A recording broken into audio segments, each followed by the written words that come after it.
very warm good evening to all and welcome to Unacademy. This is Surbi, your educator, and I welcome you all in today's class.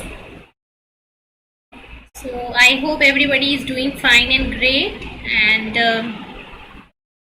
I welcome you all in today's class जहाँ पे हम आज बात करने वाले हैं photosynthesis के। आज ये है फोटोसिंथेसिस का हमारा लेक्चर नंबर 6, राइट। फोटोसिंथेसिस का ये है हमारा लेक्चर नंबर 6 और आज इस लेक्चर में हम स्टार्ट करने वाले हैं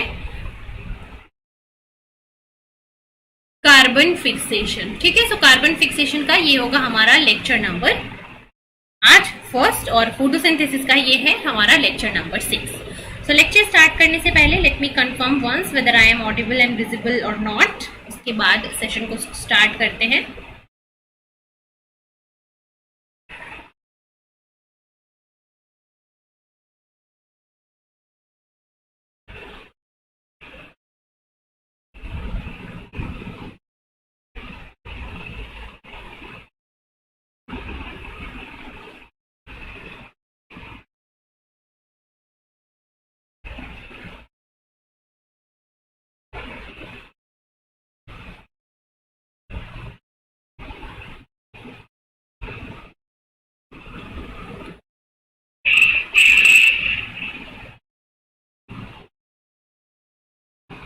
Okay, so I think the video is live now, so let's start today's lecture.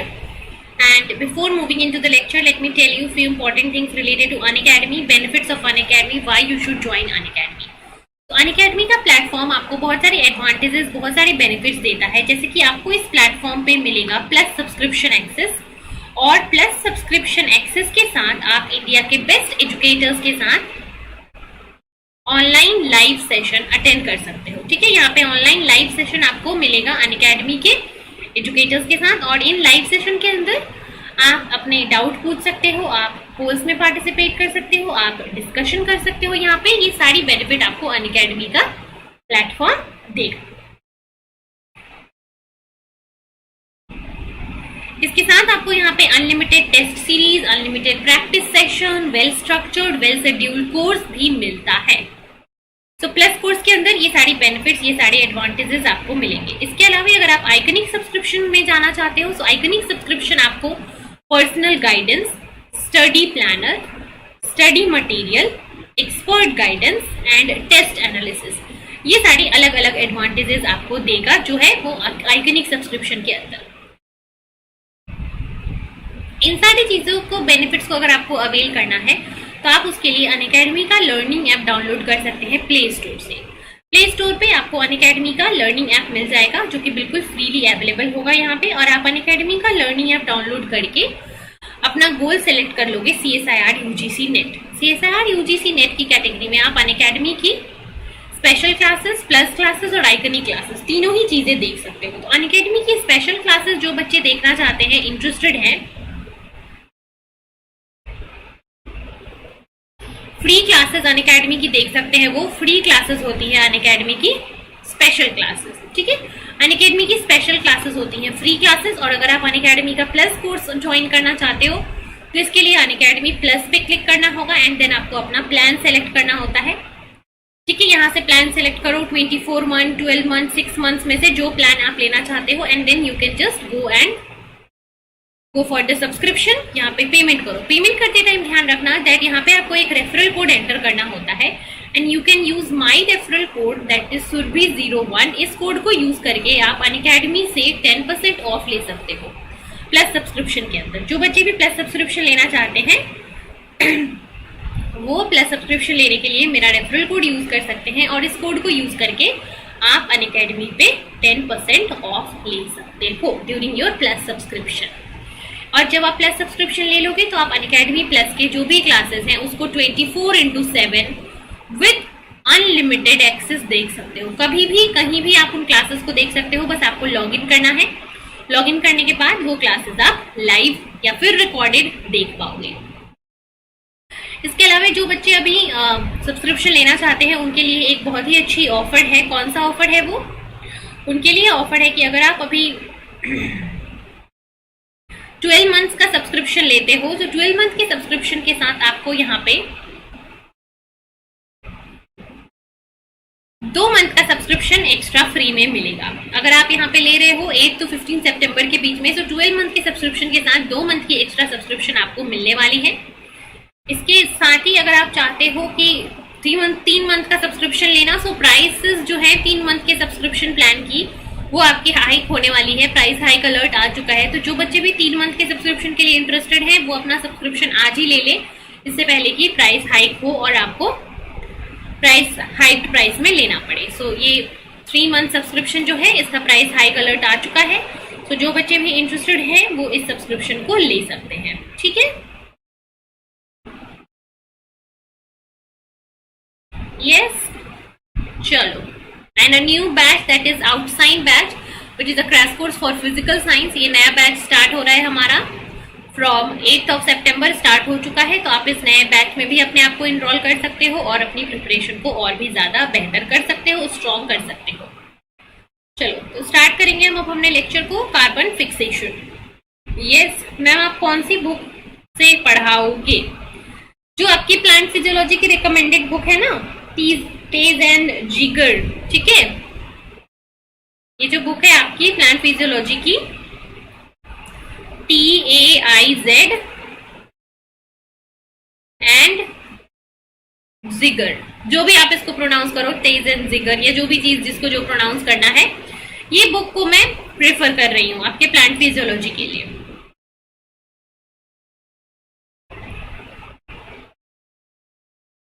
चलो फिर स्टार्ट करें लेक्चर।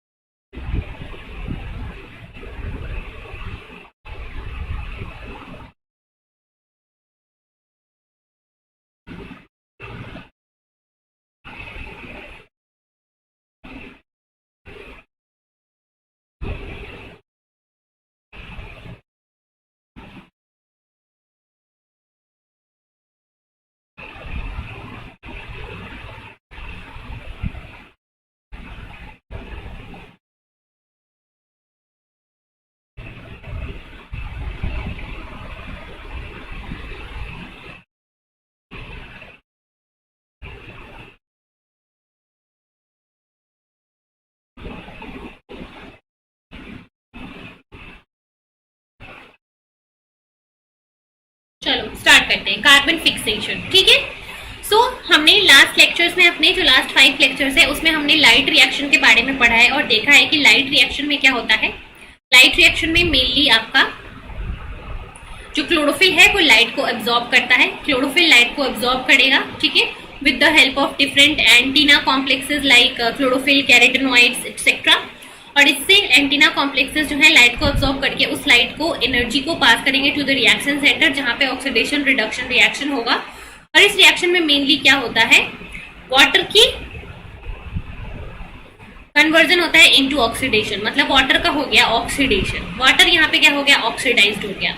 इसके अलावा यहाँ पे एटीपी भी जनरेट होता है और एटीपी जनरेशन के साथ साथ यहाँ पे NADP प्लस का रिडक्शन होता है। So these are the 3 things जो कि लाइट रिएक्शन में आपके होता है। ऑक्सीडेशन ऑफ वाटर और ऑक्सीजन बनेगा, this is the first step. Then ATP formation, this is the second step, and then the third step is NADPH formation. तो ये 3 प्रोडक्ट्स आपको मिलते हैं कहां से, लाइट रिएक्शन से। 3 प्रोडक्ट्स मिलते हैं, ऑक्सीजन, ATP और NADPH। ये 3 प्रोडक्ट आपको कौन देता है, 3 प्रोडक्ट आपको देता है लाइट रिएक्शन, जहां पे ATP, NADPH फर्दर यूज हो जाता है आपके लिए बॉडी में, और ऑक्सीजन जो है वो इन्वायरमेंट के अंदर रिलीज हो जाता है because it is a gas.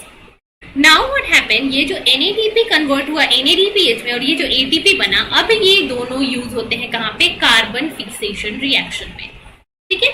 So the photochemical oxidation of water to molecular oxygen is coupled with the generation of ADP and the reduction of NADP+. So water के hydrolysis के साथ light reaction में 2 और steps भी होते हैं। एक होता है conversion of NADP+ into NADPH and generation of ATP. Now by reaction taking place in the thylakoid, ये जो लाइट रिएक्शन होता है कहाँ होता है, थाइलेकॉइड मेम्ब्रेन के अंदर होता है। Now the reaction catalyzing the reduction of CO2 to carbohydrate are coupled to the consumption of this ATP and NADPH in the stroma. ठीक है, so we have already discussed that आपके carbohydrate का synthesis कहाँ पे होता है, stroma के अंदर. ठीक है, ये अगर क्लोरोप्लास्ट है तो यहाँ पे कुछ स्टैग्ड, नॉन स्टैग्ड थाइलेकॉइड्स होते हैं और इसके बाद जो स्पेस बचता है ये होता है स्ट्रोमा. तो आपका लाइट रिएक्शन इस थाइलेकॉइड के अंदर होता है और dark reaction that is CO2 fixation और कार्बन फिक्सेशन ये कहाँ होता है, ये होता है आपका इस स्ट्रोमा के अंदर. ठीक है, सो लाइट रिएक्शन के अंदर जो दो प्रोडक्ट्स होते हैं कौन कौन से, NADPH और ATP. These NADPH and ATP are further utilized during the dark reaction for the reduction of CO2. तो फर्स्ट में H2O का ऑक्सीडेशन, H2O का ऑक्सीजन इंटू H2O का ऑक्सीडेशन इंटू O2 ये लाइट रिएक्शन में ही हो जाता है. लेकिन जो फोटोसिंथेसिस का सेकेंड रिएक्शन है जहां पे CO2 कन्वर्ट होता है इंटू कार्बोहाइड्रेट, ये कन्वर्जन कब होता है, डार्क रिएक्शन में. इसीलिए फोटोसिंथेसिस को लाइट रिएक्शन और डार्क रिएक्शन दोनों के कॉम्बिनेशन को हम बोलते हैं. सिर्फ लाइट रिएक्शन होना मतलब कि फोटोसिंथेसिस होना नहीं होता है, सिर्फ डार्क रिएक्शन होना मतलब कि फोटोसिंथेसिस होना नहीं होता है. दोनों साथ में कोऑर्डिनेट करके एक फोटोसिंथेसिस रिएक्शन को करते हैं. और यहाँ पे क्या होता है, जो लाइट रिएक्शन का प्रोडक्ट होता है वो डार्क रिएक्शन में रिएक्टेंट की तरह यूज किया जाता है. ठीक है, कौन से प्रोडक्ट, NADPH एंड ATP. ये जो NADPH और ATP यहाँ पे बने ये अब कार्बन फिक्सेशन रिएक्शन और डार्क रिएक्शन में यूज किए जाते हैं. Right, so is this clear everyone?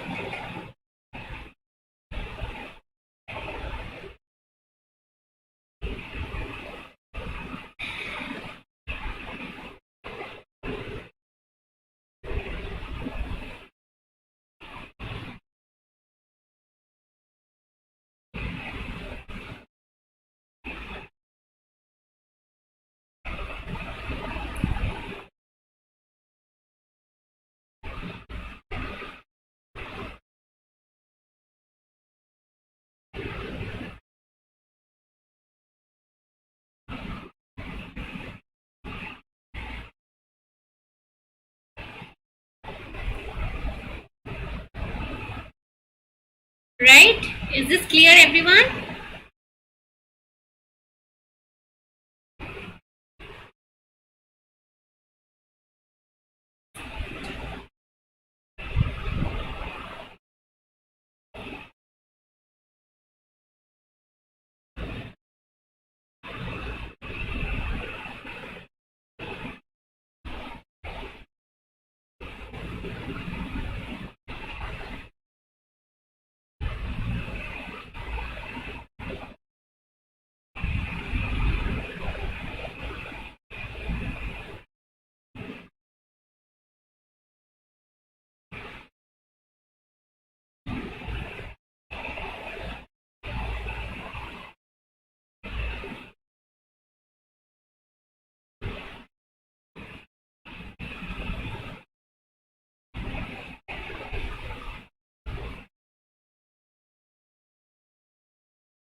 Okay, चलो नेक्स्ट देखते हैं.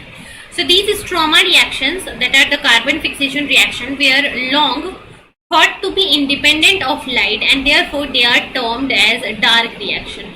So initially ये जो carbon fixation reaction है इसको क्या बोला जाता था, dark reaction बोला जाता था, because तभी ये लगता था लोगों को कि dark reaction जो है वो light के ऊपर dependent ही नहीं होता है. But later on it was observed that however because these stroma localized reactions will depend upon the product of the light reaction. ठीक है, so because of this reason पहले ये सोचा जाता था कि लाइट रिएक्शन पे डार्क रिएक्शन का कोई इफेक्ट ही नहीं होता है, इसलिए उसका नाम डार्क रिएक्शन दे दिया गया. लेकिन बाद में ये पता चला कि जो डार्क रिएक्शन हो रहा है या फिर जो कार्बन फिक्सेशन रिएक्शन हो रहा है उसमें आपके लाइट रिएक्शन के प्रोडक्ट्स जो है वो यूज हो रहे हैं. सो यहाँ पे ये लाइट रिएक्शन के ऊपर डिपेंड कर रहा है, इसलिए इसको नाम लाइट रिएक्शन और डार्क रिएक्शन ना देके थाइलेकॉइड रिएक्शन और कार्बन फिक्सेशन या फिर कार्बन रिएक्शन दिया गया. So more preferably they are known as carbon reaction और कार्बन रिडक्शन रिएक्शन, ठीक है। And this carbon reduction reaction or this carbon reaction or this carbon fixation is known as Calvin cycle.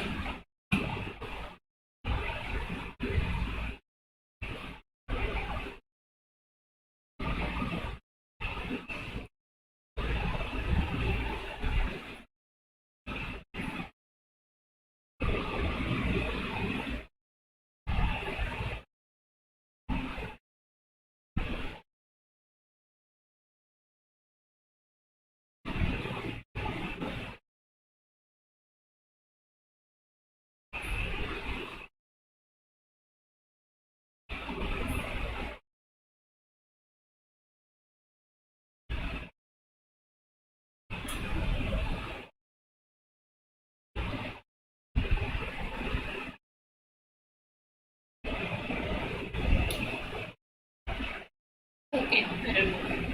It's fine. So all photosynthetic eukaryotes from most primitive algae to the most advanced angiosperm, ठीक है, किसी भी group of photosynthetic organism की बात करें, चाहे कि most primitive one that is the algae और the most advanced one that is the angiosperm, the plants, they will reduce CO2 to carbohydrate via same basic mechanism, and the photosynthetic reduction cycle originally described for the C3 species is known as Calvin cycle or is known as reductive pentose phosphate cycle, ठीक है। सो चाहे वो primitive या फिर very old algae की बात करें, small algae की बात करें या फिर एडवांस्ड प्लांट की बात करें, सबके अंदर जो कार्बन फिक्सेशन का साइकिल होता है, कार्बन फिक्सेशन के लिए एक कॉमन पाथवे ही फॉलो किया जाता है और उस कॉमन पाथवे को बोलते हैं Calvin cycle. And the Calvin cycle has 3 sub-stages. The one is carboxylation, reduction and then regeneration. So ये 3 स्टेप से पूरा का पूरा Calvin cycle जो है वो रेगुलेट होता है। In the Calvin cycle, CO2 and water from the environment, ठीक है, CO2 और environment, CO2 और water कहाँ से आते हैं? environment से। They are enzymatically combined with a 5 carbon acceptor molecule. CO2 लिया जाता है environment से, वाटर प्लांट के पास खुद का होता है और इन दोनों को मिलके enzymatically with the help of a enzyme combine किया जाता है to form a 5 carbon acceptor molecule, ठीक है। सो एक 5 कार्बन मॉलिक्यूल से CO2 कंबाइन किया जाता है टू जेनरेट, सो एक 5 कार्बन प्लस एक CO2 कितना हो गया? 6 कार्बन। और इस 6 कार्बन के कॉम्बिनेशन से क्या जनरेट किया जाता है? 2 मॉलिक्यूल्स ऑफ 3 कार्बन इंटरमीडिएट। तो 6 मॉलिक्यूल जो है कार्बन के वो मिलके 2 molecules of A 3 carbon compound बनाते हैं। And this intermediate is now reduced into carbohydrate by the use of ATP and NADPH generated during the photochemical reaction or the light reaction. So this cycle is completed then by the regeneration of this 5 carbon acceptor. So what happened? First of all, a enzyme, this will combine CO2 plus a 5 carbon compound and make a 3 carbon compound. Now this 3 carbon compound, it uses ATP and NADPH generated during the light reaction to make carbohydrate. And next step is this 5 carbon compound is regenerated. So first is addition of carbon dioxide, that is carboxylation, then 3 carbon compound reduction in carbohydrate reduction and then regeneration of this 5 carbon compound. So ये 3 step होता है during the Calvin cycle. Carboxylation मतलब CO2 का addition, reduction मतलब कि carbon का reduction, then regeneration मतलब कि 5 कार्बन कंपाउंड का वापस से regeneration. So these are the 3 major steps जो कि कैल्विन साइकिल के टाइम पे होते हैं। And let me know if it is clear to all. Anybody kindly let me know अगर ये clear है सबको।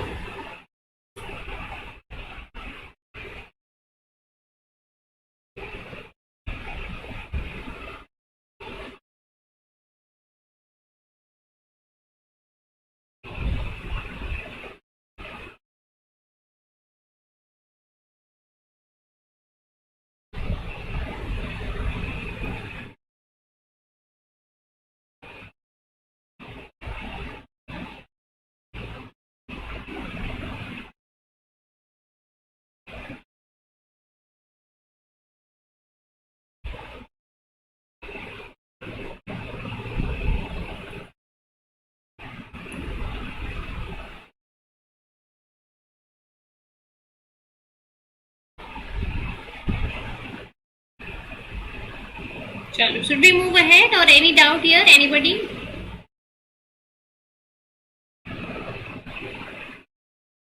ठीक है, सो केल्विन साइकिल के अंदर ये 3 रिएक्शंस होते हैं। ठीक है, so in the Calvin cycle the CO2 and the water from the environment are enzymatically combined with a 5 carbon acceptor molecule to generate 2 molecules of 3 carbon intermediate. This intermediate is then reduced to carbohydrate by the use of ATP and NADPH. ठीक है, so the carbon in CO2, carbon जो CO2 में present है, इसके पास oxidation state क्या है? इस carbon की ऑक्सीडेशन स्टेट क्या है? +4 is the most oxidized form found in nature, that is the +4. So CO2 जो है उसके पास ऑक्सीडेशन स्टेट है +4. Now this CO2 will combine with a 5 carbon compound and get reduced into a 3 carbon compound, that is 3-phosphoglycerate. 3-phosphoglycerate में जो carbon होता है इसका oxidation state होता है +3. ठीक है, तो यहाँ पे +4 से +3 हो गया, मतलब कि रिड्यूस हो गया। फिर फर्दर क्या होगा? Further it is reduced into glyceraldehyde 3-phosphate. अब ये जो मॉलिक्यूल है ये further glyceraldehyde 3-phosphate, that is a carbohydrate, उसमें रिड्यूस हो जाएगा, which has a oxidation state of +1. So +4 से +3 हुआ, देन +1 हुआ।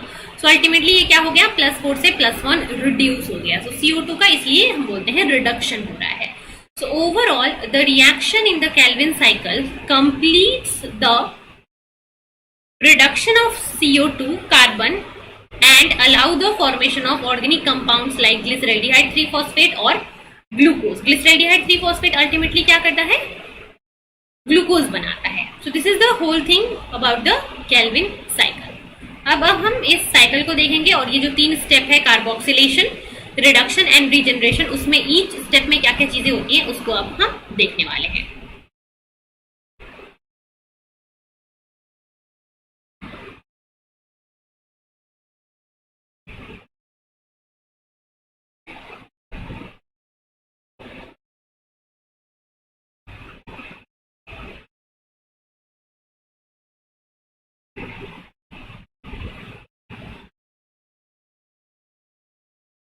चलो, सो केल्विन साइकिल नेक्स्ट देखते हैं।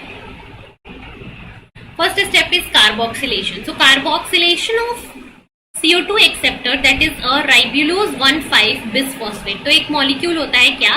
राइब्यूलोज 1,5 बिसफॉस्फेट, इसको शॉर्ट में हम क्या बोलते हैं? RUBP.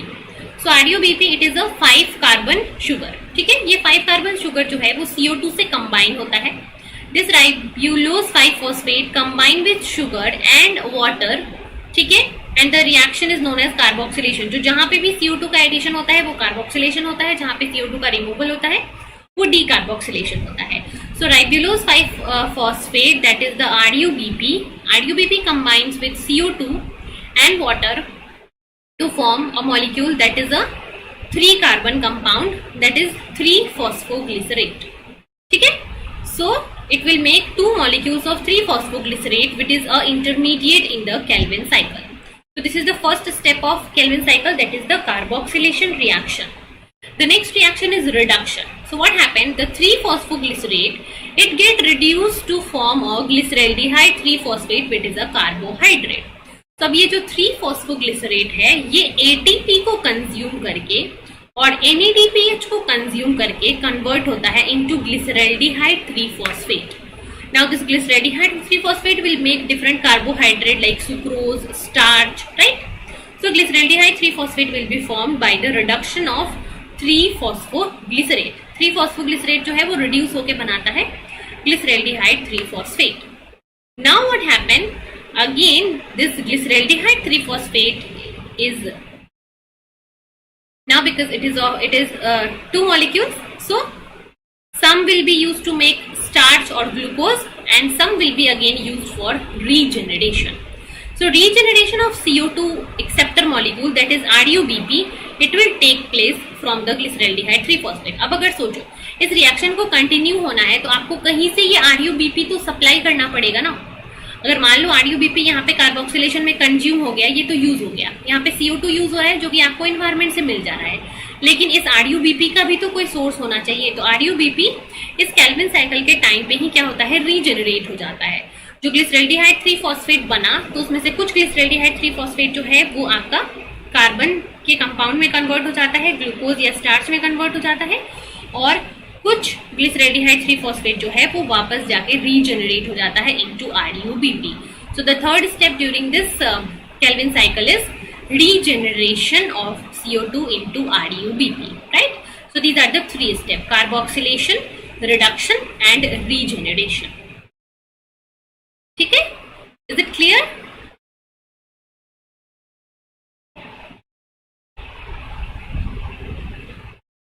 These are the 3 steps of Kelvin cycle. और ये है इसका पूरा का पूरा cycle. Carboxylation step 1, reduction is step 2 and regeneration is step 3. So let me know everyone if this is clear, this whole slide. फटाफट से बता दो मुझे कमेंट में।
चलो आगे देखते हैं next.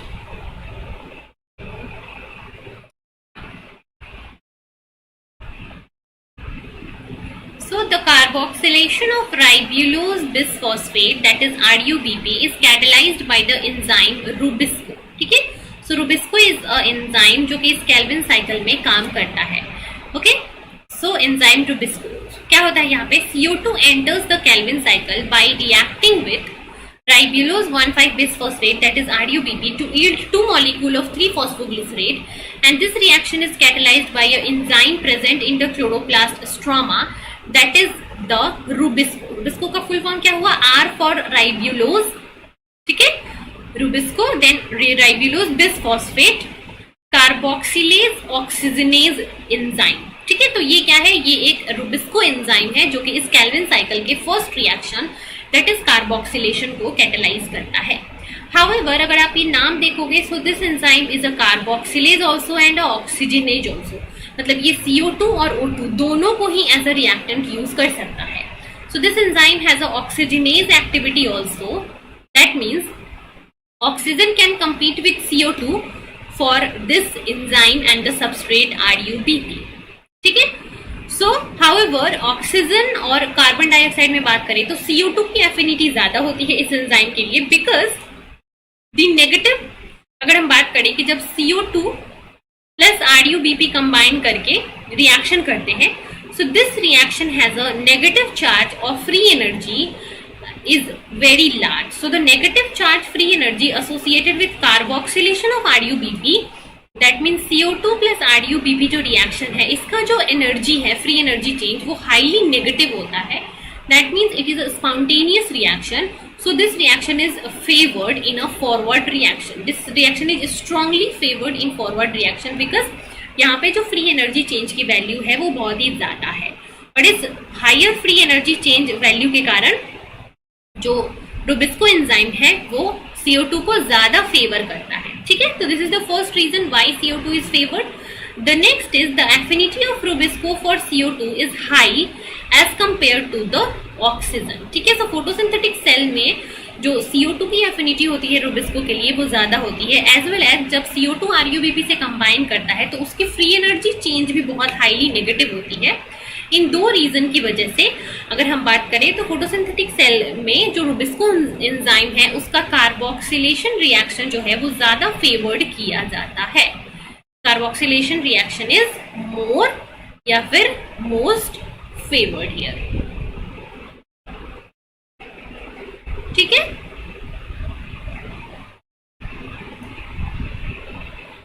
I hope this is clear everyone. I'm not getting any reply from anybody. What happened? समझ में नहीं आ रहा है, क्या प्रॉब्लम है? Anybody?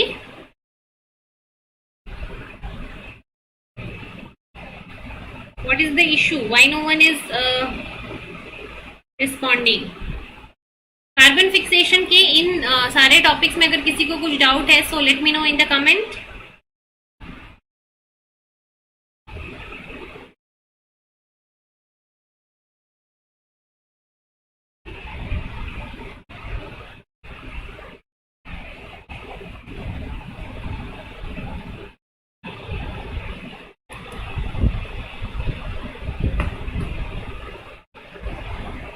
यस, चलो फिर नेक्स्ट जो है वो कल के लेक्चर में डिस्कस करेंगे हम आगे। आज के लेक्चर में अगर किसी को कुछ डाउट है तो फटाफट से बता दो मुझे।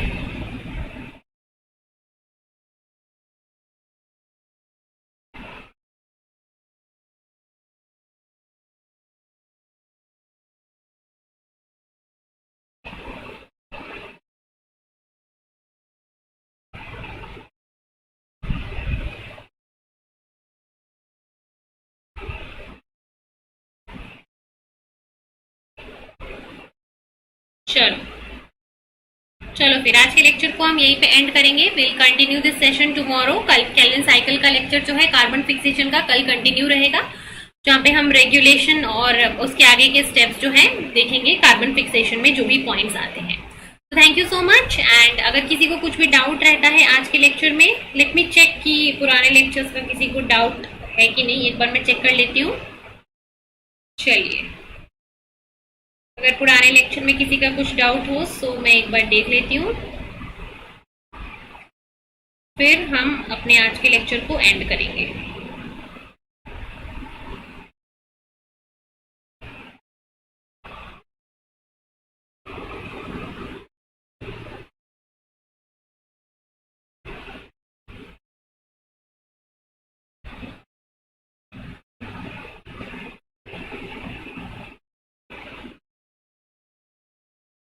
चलिए, सो आई थिंक किसी को कोई डाउट किसी का नहीं है लास्ट लेक्चर्स में भी। चलिए फिर आज के लेक्चर को यही एंड करते हैं।